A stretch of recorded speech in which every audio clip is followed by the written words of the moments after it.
अस्सलाम वालेकुम dear students, उम्मीद है आप सब खैरियत से होंगे। हमारा आज का जो लेक्चर है सिंध सिविल जज एस्पिरेंट्स के लिए बहुत ही इंपॉर्टेंट है। आज का हमारा फर्स्ट लेक्चर है जनरल नॉलेज का, जिसके 25 मार्क्स की वेटेज है स्क्रीनिंग टेस्ट के अंदर। सबसे पहले जनरल नॉलेज कहाँ से कवर करनी है, जनरल नॉलेज का कौन सा पोर्शन इंपॉर्टेंट है। अगर हम जनरल नॉलेज के पोर्शन की बात करें तो इसके अंदर आपकी कवर होगी पाक अफेयर्स, फिर सेकेंडली आपकी कवर होगी वर्ल्ड जीके, फिर उसके बाद आपकी आ जाएगी इस्लामियात, फिर पाक हिस्ट्री, ठीक है, और जनरल नॉलेज एशियन जीके, ठीक है। तो ये पोर्शंस आपने कवर करना है जनरल नॉलेज के लिए, और इसकी जो मार्क्स की वेटेज है वो कितनी है, वो है 25 मार्क्स आएंगे, 25 MCQs आएंगे आपके, ठीक है। अब बुक्स मैंने प्रीवियस लेक्चर के अंदर भी रिकमेंड की थी, दोबारा इस लेक्चर के अंदर रिकमेंड कर देता हूँ कि कौन सी बुक्स आपने पढ़नी है इस शॉर्ट टाइम के अंदर। एक तो हमारे पास encyclopedia of general knowledge book है, ठीक है। नेक्स्ट क्लास के अंदर सारे के सारे कैंडिडेट्स के पास ये बुक अवेलेबल होनी चाहिए। फिर सेकेंडली हमारे पास आ जाता है इल्मी वालों का ये जो है एक शॉर्ट बुक आपको वन लाइनर मिल जाएगी। ये आपको इंग्लिश के हवाले से भी, इंग्लिश वोकेबलरी के लिए भी मिल जाएगी, सेकेंडली जनरल नॉलेज के लिए भी मिल जाएगी, और पाक अफेयर्स के लिए भी अवेलेबल मिल जाएगी। और फिर उसके बाद आपने क्या करना है, आपने एवरी मंथ वर्ल्ड टाइम्स वालों का ये जहांगीर वर्ल्ड टाइम्स वालों का ये मैगज़ीन परचेज़ करना है एवरी मंथ। उस मंथ पर्टिकुलर मंथ के अंदर जो जो एक्टिविटीज़ हुई हैं ईच एंड एवरी थिंग इस मैगज़ीन के अंदर मैंशन होंगी, ठीक है। इससे आपकी करंट अफेयर्स स्ट्रॉन्ग हो जाएगी। अब जनरल नॉलेज, जाहिर सी बात है टाइम शॉर्ट है, इस शॉर्ट टाइम के अंदर हम कौन से पोर्शन की तरफ ज़्यादा फोकस करेंगे। देखिए, पाकिस्तान अफेयर्स के लिए एक तो आप कॉन्स्टिट्यूशन पढ़ेंगे, कॉन्स्टिट्यूशन ऑफ पाकिस्तान डेफिनेटली आपको क्लियर होगा। साथ ही साथ आपने क्या करना होगा, आपने जो प्रीवियस इवेंट्स होंगे 1947 की जो हिस्ट्री है, 1947 से लेके 2024 तक ये इवेंट्स पढ़ लेना है। फिर जनरल नॉलेज के लिए इंसाइक्लोपीडिया ऑफ जनरल नॉलेज पढ़ लेंगे, तो इससे आपकी वो कवर हो जाएगी। और इस्लामियात के लिए आप जो है कोई भी वन लाइनर बुक ले लें, वहाँ से आपकी इस्लामियात कवर हो जाएगी। लेकिन इस इंसाइक्लोपीडिया ऑफ जनरल नॉलेज के अंदर भी इस्लामियात के बहुत सारे क्वेश्चन हैं, वो आपके कवर हो जाएंगे। और सेकेंडली कुछ ऐसे स्टूडेंट्स भी हैं जो ये कहेंगे कि सर हम बुक्स परचेज़ नहीं कर सकते, ठीक है, तो उनके लिए सेकंड बेस्ट ऑप्शन ये है कि वो पाक MCQs की जो हमारे पास एप्लीकेशन है वो डाउनलोड कर लें। इसी के साथ साथ अब अगर हम बात करें कि आज हमने डिस्कस क्या करना है, आज हम कुछ MCQs, कुछ क्वेश्चंस डिस्कस करेंगे इंशाल्लाह। नेक्स्ट लेक्चर के अंदर हम जो है पॉपुलेशन ऑफ द वर्ल्ड, फिर उसके बाद स्पोर्ट्स इन्फॉर्मेशन, इनके सेपरेट क्लासेस जो हैं वो आपके साथ में डेली बेसिस पे शेयर करता चलूँगा।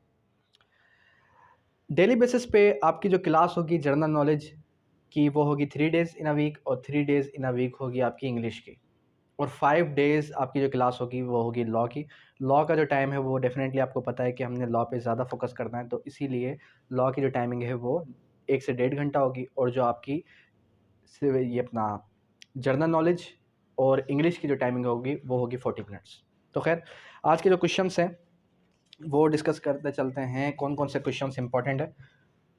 First of all, first question, which continent has most countries.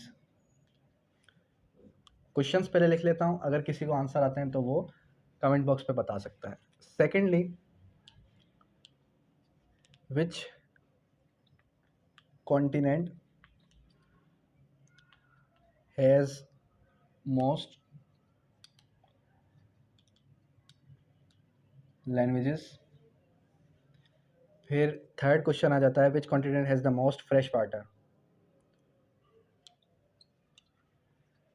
Which continent has most fresh water. फिर नेक्स्ट आ जाता है हमारे पास, which continent has the most lakes.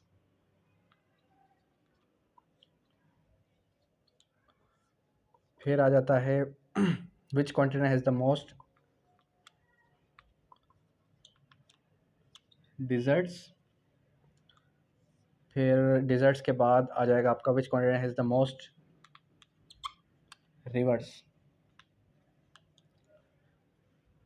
और मोस्ट रिवर्स के बाद फिर आ जाएगा विच मोस्ट पॉपुलेटेड कॉन्टिनेंट।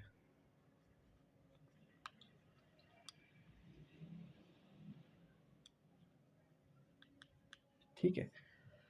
फिर इसके बाद है which continent has the most islands.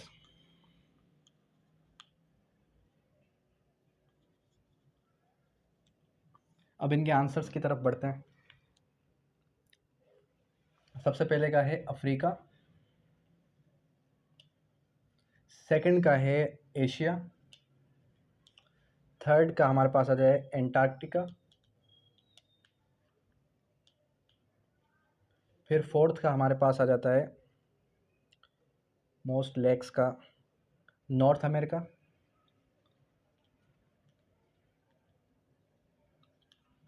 और डिजर्ट्स वाले का आ जाता है ऑस्ट्रेलिया। फिर रिवर्स का जो क्वेश्चन है वो आ जाता है एशिया। फिर उसके बाद मोस्ट आइलैंड्स वाले का भी एशिया है, और आयरलैंड वाले का भी एशिया आ जाता है। ठीक। विच continent has the most oil. इसका जो आंसर है वो भी आपका अफ्रीका। ठीक है। और उसके बाद has the no glacier. Which continent has no glacier. Glacier वाले का ऑस्ट्रेलिया। ठीक है, ये कुछ इंपॉर्टेंट क्वेश्चंस हो गए। फिर आते हैं अब हम इसके साथ कुछ और इम्पोर्टेंट क्वेश्चन है वो। अच्छा, दूसरी बात आपने याद रखनी है कि आपने एमसीक्यूज़ की तैयारी के लिए एमसीक्यूज़ की बुक्स हरगिज़ नहीं पढ़नी। वन लाइनर नोट्स हो गए या फिर जो आपकी बुक्स होती हैं जिसके अंदर डिटेल्ड जो बुक्स होती हैं, जैसे कि अभी जिस बुक से मैं पढ़ा रहा हूँ आपको, वो इंसाइक्लोपीडिया ऑफ जनरल नॉलेज, उसके अंदर देखें ईच एंड एवरी डिटेल लिखी हुई है। तो ये डिटेल पढ़ने से आपको सारा का सारा निचोड़ समझ में आ जाएगा, क्वेश्चन का भी आंसर का भी। लेकिन एमसीक्यूज से रट्टा लगाएंगे तो हो सकता है वो एमसीक्यूज रिपीट हो या फिर ना हो, कुछ कहा नहीं जा सकता। इसी तरीके से हमारे पास एक और क्वेश्चन है, the right of information is enhanced in article 19A of the constitution of Pakistan. ये कॉन्स्टिट्यूशन ऑफ पाकिस्तान से क्वेश्चन आया है कि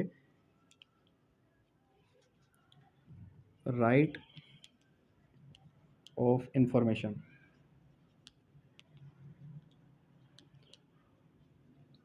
आर्टिकल 19A अमेंडेड आर्टिकल है, तो इस तरीके से आपको ये याद रह जाएगा। फिर उसके बाद on 17 October caretaker PM Anwarul Haq Kakar meet Russian president Vladimir Putin in Beijing. Anwarul Haq Kakar जो है वो किससे मिलते हैं? वो मिलते हैं PM रशियन प्रेसिडेंट से।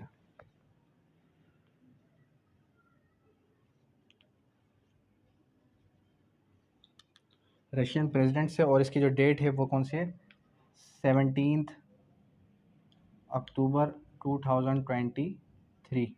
ये डेट आपने याद रखनी है। फिर साथ ही साथ आपने जो है प्रेसिडेंट का नाम भी याद रखना है। प्रेसिडेंट का नाम क्या है? प्रेसिडेंट का नाम है व्लादिमीर पुतिन, और ये मिलते कहाँ पर है? बीजिंग के अंदर। ठीक है। फिर उसके बाद नेक्स्ट क्वेश्चन आता है, on 17 October Pakistan scored its first ever victory FIFA World Cup qualified defeating in Colombia. Pakistan ने अपनी हिस्ट्री में फीफा वर्ल्ड कप जीता, और जो है कौन सी डेट को? वो भी 17 अक्टूबर। ये डेट इस तरीके से याद रह जाएगी आपको। उसके बाद on 18 October Pakistan conducted a successful flight test on the weapon system. 18 October को क्या होता है? पाकिस्तान जो है टेस्ट करता है, किस चीज़ को टेस्ट करता है? Flight test. फ्लाइट्स को टेस्ट करने का सिस्टम जो है वो उनका सक्सेसफुल जाता है ऑन 18 अक्टूबर। ठीक है, of the Ababeel Ababeel weapon system का नाम भी याद रखना है। क्या नाम है? Ababeel weapon system. अब ये जो क्वेश्चंस मैं आपको डिस्कस कर रहा हूँ ये मिक्स्ड क्वेश्चंस हैं। नेक्स्ट लेक्चर के अंदर हम सेपरेट जो चैप्टर्स हैं वो डिस्कस करेंगे। फॉर एग्जांपल अगर ग्लेशियर्स का चैप्टर है वो सेपरेटली डिस्कस कर लेंगे। फिर अगर जो है वर्ल्ड पॉपुलेशन का चैप्टर है वो भी डिस्कस कर लिया जाएगा नेक्स्ट लेक्चर के अंदर। मतलब सेपरेट क्लासेस होंगी। अब ये मिसलिनियस जो हमारे पास क्वेश्चन है वो डिस्कस करते चल रहे हैं। अच्छा, उसके बाद जो नेक्स्ट क्वेश्चन आ जाता है वो आ जाता है senior Pakistani jurist and former senator Syed Mohammad Zafar passed away on 19 October. और इसके बाद फिर नेक्स्ट जो इंपॉर्टेंट क्वेश्चन आ जाता है वो आ जाता है on 22 October the High Court rule against the petition that aimed to ban Pakistani artist from working और परफॉर्मिंग इन इंडिया। किसने जो है बैन किया किसने? बम्बई हाई कोर्ट ने बैन कर दिया पाकिस्तानी एक्टर्स को। फिर नेक्स्ट जो क्वेश्चंस हैं, नेक्स्ट क्वेश्चन आपके आ जाते हैं on 6 November Pakistan joined an international program being carried out by the FAO for straining capacity towards rabies eliminated in Asia. ठीक है, अब जो इसके बाद फिर एक और भी क्वेश्चन आ जाता है कि जो हमारे पास कोविड है, कोविड से सबसे ज़्यादा जो डेथ काज कहाँ पर हुई? USA के अंदर नंबर 1 पे। फिर सेकंड नंबर पे कौन आया? इंडिया। इसके अंदर डेथ ज़्यादा काज हुई। ये सवाल आ गया। इसी तरीके से फिर कुछ और भी सवाल आ जाते हैं। Date on 16 November summit Berlin process opened in the Albanian capital trade. उसके बाद बर्लिन, ये इंपॉर्टेंट नहीं है, इसको छोड़ दें। और फिर कुछ और मिसलिनियस क्वेश्चंस आ जाते हैं जैसे कि vehicles from the European union a part of increased and for bond security. और उसके बाद 28 अक्टूबर Australia aged out New Zealand highest scoring world cup game. Highest scoring world cup game के अंदर जो है हमारे पास ऑस्ट्रेलिया ने जो है हराया था किसको? न्यूजीलैंड को। ठीक है, तो मतलब कि जो आपकी क्रिकेट स्पोर्ट्स से रिलेटेड भी क्वेश्चंस आ सकते हैं। मिसाल के तौर पे स्पोर्ट्स से रिलेटेड अभी करंटली जो हमारे पास कौन कौन से कंट्रीज़ ने जो है 2023 के अंदर मैचेस खेले और नंबर 1 पे। अब जैसे एक क्वेश्चन ये भी आया था मोस्ट विकेट्स किसने ली थी, तो मोस्ट जो विकेट्स ली थी इंडियन जो है बॉलर एक मोहम्मद शामी के नाम से, उसने ज़्यादा विकेट्स ली। ठीक है, फिर उसके बाद आ जाता है वर्ल्ड कप ट्रॉफी किसने जीती 2023 के अंदर? ऑस्ट्रेलिया ने। और बैट्समैन कौन है? ठीक है, प्लेयर ऑफ द टूर्नामेंट कौन था इंडिया का? वो था विराट कोहली। तो ये जो है क्वेश्चंस, कुछ इंपॉर्टेंट क्वेश्चंस थे वो मैंने आज डिस्कस कर लिए। नेक्स्ट लेक्चर के अंदर हम क्या करेंगे, सेपरेट जो भी पोर्शंस हैं जनरल नॉलेज के कॉर्नर के वो हम सेपरेटली डिस्कस करते चलेंगे। अब यहाँ तक किसी भी किस्म की कोई भी क्वेरी है, कोई भी क्वेश्चंस हैं तो आप कर सकते हैं। Thank you, that's all.